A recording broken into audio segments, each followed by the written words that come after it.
It's Friday, August 21st. I'm Brian Walsh, and welcome to This Week in Impact, where I talk with ImpactAlpha editors about some of the most interesting impacting investing stories we've been covering. This week, I'm joined once again by editor Jessica Pothering. We'll discuss the world's largest sovereign wealth fund is warning it could lose half its value. And with the 60/40 portfolio model broken, impact investors think they may just have the right hedge. Plus, Africa's biggest economy runs on coal and keeps losing power. So, why is it suddenly one of the most investable green markets on the continent? And finally, our deal spotlight shines on a Murdoch heir who just bought a 20% stake in a climate funds management company. That's all coming up on This Week in Impact. Hi, Jessica. Welcome back to the podcast. Hey, Brian. Great to be here. All right, first up this week, what happens when the biggest investor in the world tells you to prepare for the worst? Norges, the $2.3 trillion sovereign wealth fund for Norway, just came off $185 billion in profit for the first half of the year. Yet, as our Amy Cortese reported, its CEO used the moment to publicly ask whether the fund might one day lose all its money. His answer was yes, and in his words, fairly likely, due to unknown threats lurking behind AI valuations, market concentration, and an intensified US-China trade war. Jessica, walk us through the story. What's going on with this massive sovereign wealth fund? Sure. I really love this story when I read it because Amy's really great at these stories that just kind of connect a bunch of different dots and then bring it all back to what it means for impact investors. But it felt really just like all the more significant from yesterday's news that the US debt load had reached $40 trillion. And so, Norway sounding the alarm about, as you summed up, about the risks that it's exposed to with the AI stock bubble bursting and these wars going on, both military and trade, a lot of policy uncertainty in the world, not to mention climate uncertainty. There were just some big words and some kind of scary themes that jumped out in the story. And one of the key points that Amy makes here is, in light of all of that, historically, investors have been able to kind of hedge uncertainty in the market by balancing stocks and bonds, right? And now that historically reliable hedge is becoming murky. I think a team of Allianz analysts wrote that she cited in the story wrote that it's quietly stopped working. So the entry part of her story is this warning shot fired by the world's largest sovereign wealth fund about the risk and health of their own investment portfolio and fund. But of course, that also pertains to absolutely everybody else. Right. I was struck by the fact that the CEO of Norges kind of defined this speech as a, quote, mental preparedness exercise for Norwegian citizens. So he wasn't kind of making a market call, but he was trying to prepare them for the fact that, with their exposure in equities, if there were a big drawdown in valuations of equities, the overall fund might cut pretty dramatically. And so he's just trying to kind of give that fair warning that we live in a uncertain world. People don't know what the impact of AI and all this policy uncertainty and the escalating US-China trade war, what that's going to look like across the world. So he was just using it as a way to kind of tap the brakes maybe on the citizens' enthusiasm for their fund's performance. Right. So this is one of the largest and most sophisticated investors in the world going through this mental preparedness exercise, which signals that this is an exercise that really all investors should be undertaking at this point in time. Yeah, Jessica, and for years, those in the impact investing world have been claiming that their investment approach actually produces uncorrelated returns, so uncorrelated to overall market returns. They might not be the most glamorous or highest growth returns, but they're uncorrelated from other asset classes, and so that makes them a useful hedge. And in a world where stocks and bonds are moving kind of in the same direction, not in opposite directions, and bonds are no longer the hedge that they once were, then perhaps impact investments could be that hedge. So is this the moment that the argument that impact investing actually produces uncorrelated returns gets a kind of a hearing and gets some attention from institutional asset managers? Or is that just impact investors trying to manifest something that won't likely take hold? Well, I mean, Amy cites in her article that the recommended, counterweights to stocks and bonds might be, private infrastructure or private credit funds. And that is a lot of what impact investors do, right? I mean, I've actually been hearing this argument a lot because I'm primarily covering emerging markets, right? And emerging market fund managers are always trying to make the argument that their strategies are uncorrelated with bigger macro or hyped up stock market trends, and that that's good for portfolio diversification. And so, and the things that you're talking about are the things that are going to be in demand regardless of a bigger macro environment. So people are always going to need an affordable place to live. So affordable housing, people are always going to need basic services. And those are the kinds of strategies that are being surfaced here as alternatives. They often get called alternative investments. And so they're not new, but they're just getting more attention. Yeah, and they're alternatives to the public markets, to to the stock exchanges and kind of corporate bonds and the like. And so that's these institutions are kind of actively hunting for those niche strategies that don't necessarily fluctuate with the macroeconomy, and that's where impact investors can say, "Hey, we have some inventory for you. We have some interesting theses here that they claim don't correlate to the macroeconomy, but that's also." A tension worth surfacing here is uncorrelated is easily to claim in the abstract, especially when you're talking about illiquid and hard to market assets. And if we had a genuine financial crisis, then that might be hard to see whether or not they truly are uncorrelated. Right. And also they're not the most accessible products either, right? I mean, you have to be a accredited or very sophisticated or institutional investor to access most of those alternative private market options. For just normal everyday investors, there's really still only a very small number of retail impact products that I know of. I mean, Brian, you might have some other ideas, but I feel like I've been running through the list of the same ones, for years now. There's, C Note, which has a retail product that supports community development financial institutions. There's Stewart that does loans for local and regenerative food and farming businesses.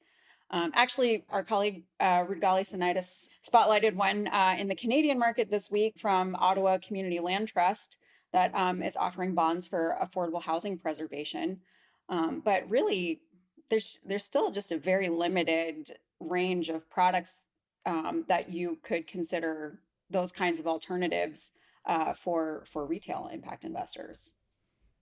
Yeah, I mean, I've been covering this for a long time, and I've moderated panels at impact investing conferences for probably 15, 20 years, where we've talked about democratizing access to impact investing. And it really is difficult in a product market fit perspective to figure out what are the true impact investments that are relevant or appropriate for retail investors. And then once you find those, then also how do you get the distribution to those retail clients? And that's where it gets really tricky because the distribution costs, the marketing costs are so high. So it is hard for retail investors to get access to them, and also then all the kind of typical challenges with lack of liquidity is hard. So it's hard for retail investors to lock up too much of their capital for too long in some of these investment strategies. So I think some of those are the kind of systemic challenges with that approach of democratizing more access to impact investing products, especially ones that are uncorrelated to public markets, is still a genuine challenge, I think, in the space. Right. I mean, we've gone off on a little bit of a tangent here, but just to elaborate on that, we reported, I want to say maybe a decade ago, about this swell of new retail impact products that was hitting the market, and then a few years later, a number of those had folded or failed or been absorbed by other organizations or just transitioned their products entirely. And so, I mean, I feel like, just as a call out to anybody who's listening to the podcast, if you are designing or marketing new retail products, that's something we always want to learn about. Yeah, especially private or alt retail products, not ones that are just maybe a new ETF or index fund that has an ESG screen on a public market portfolio, but something that's truly is uncorrelated to public equities and that has real, genuine impact in it. It's hard to find enough examples of those. All right, to read Amy Cortez's full story on the Norwegian sovereign wealth fund's potential losses and whether impact investors can provide a hedge, check out impactalpha.com. There's also a link in our show notes. Later in the show, we'll take a look at a Murdoch heir's climate investments. But for now, we'll take a quick break. When we come back, who's got the power in South Africa?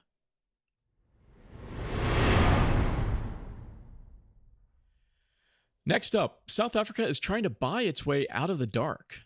Years of load shedding have done what climate targets alone couldn't: force the country to open up power generation and roll out a serious menu of incentives for renewables, as ImpactAlpha contributing editor Marilyn Waite reported for us this week.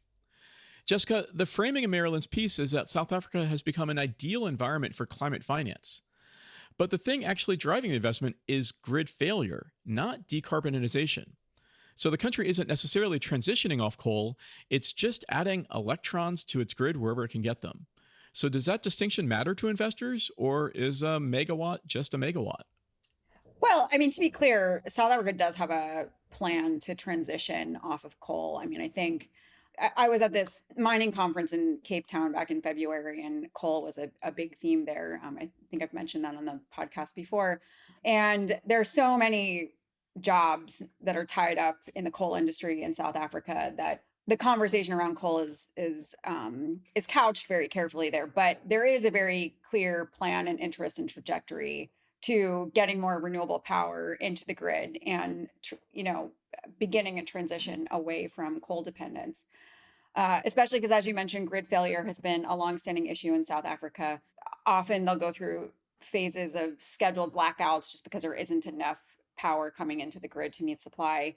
And so it's been known for a long time that this needs to happen. But what the government did last year, they rolled out this new strategic plan on how to decarbonize electricity generation by 2050. Part of that plan involves adding another 18 to 19 gigawatts of renewable capacity in the next 5 years. Most of that will be solar, but also wind and nuclear. And then they also need a lot of money to add new transmission lines. Something like 8,700 miles of new transition lines need to go in if all of that capacity comes online and needs to be delivered around the country. So all of this is a combined energy plan that will cost something like 2.2 trillion South African rand, which is about 136 billion dollars.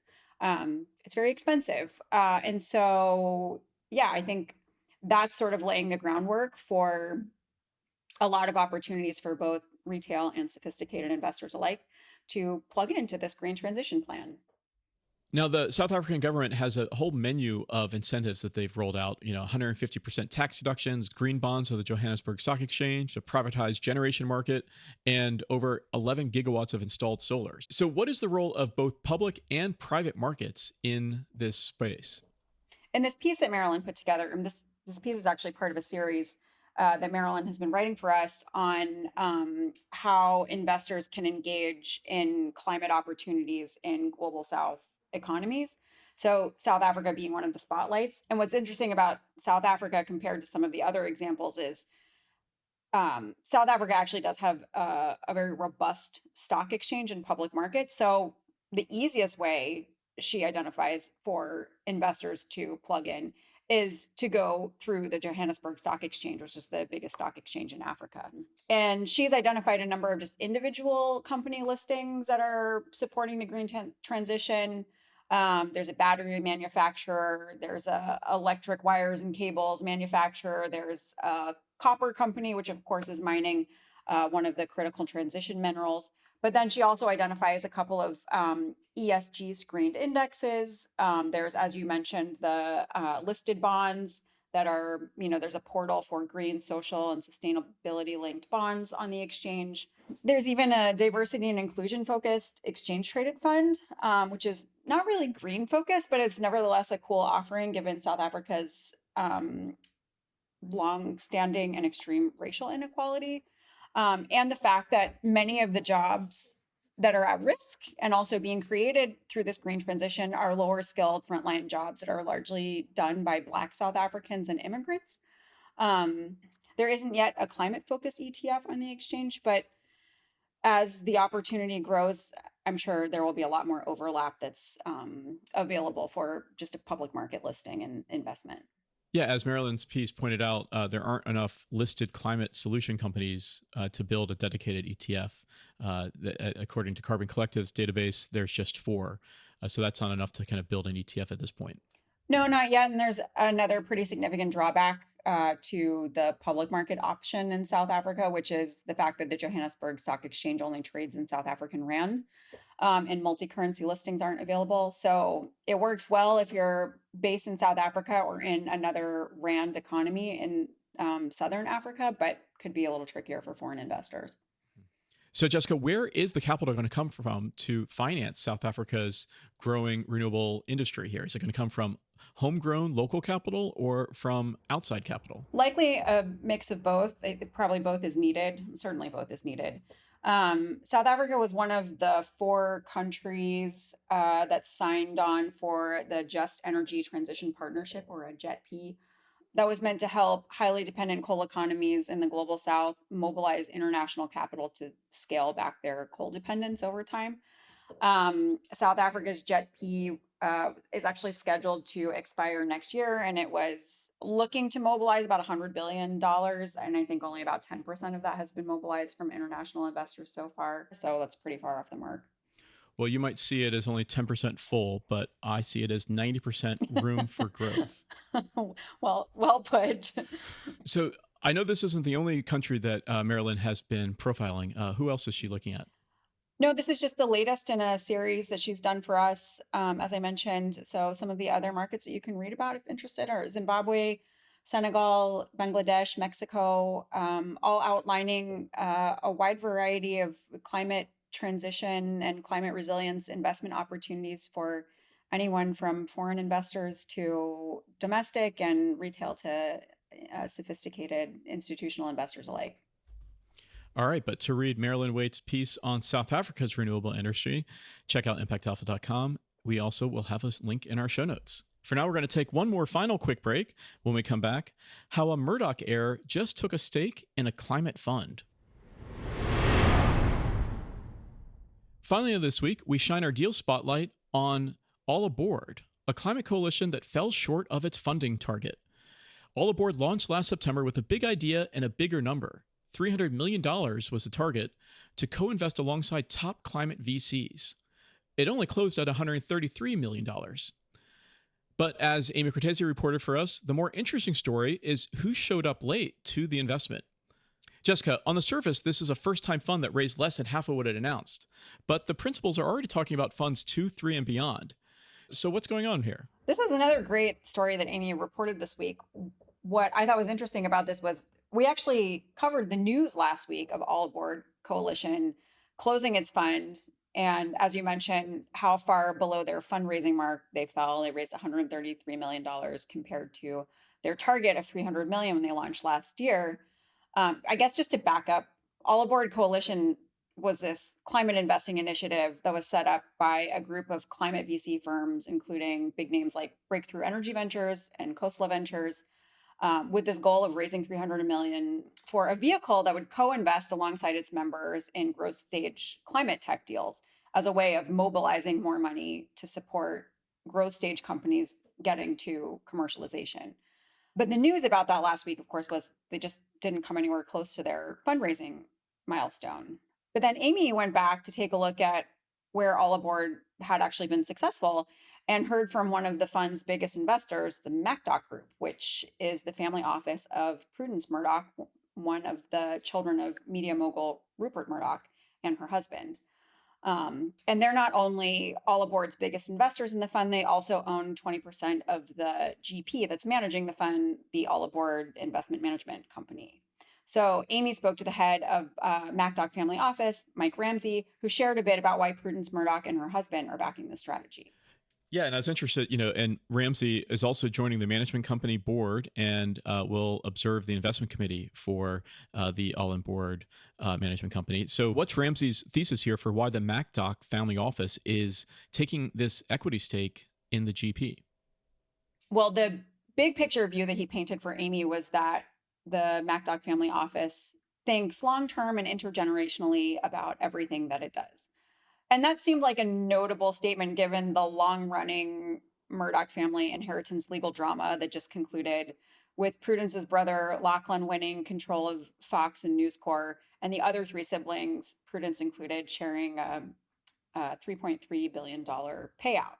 Yeah, and the MacDoc family office, they've had a keen focus on environmental issues in the past, so this is kind of a natural extension for them. Tell us about their background interests. Yeah, that was actually the thing that I was personally most interested to learn about Prudence Murdoch, is her and her husband's commitment to climate issues like regenerative agriculture and natural capital, and also to this more collaborative kind of business and investing approach that All Aboard represents, relative to what we're always hearing in the news about the Murdoch family and their media drama.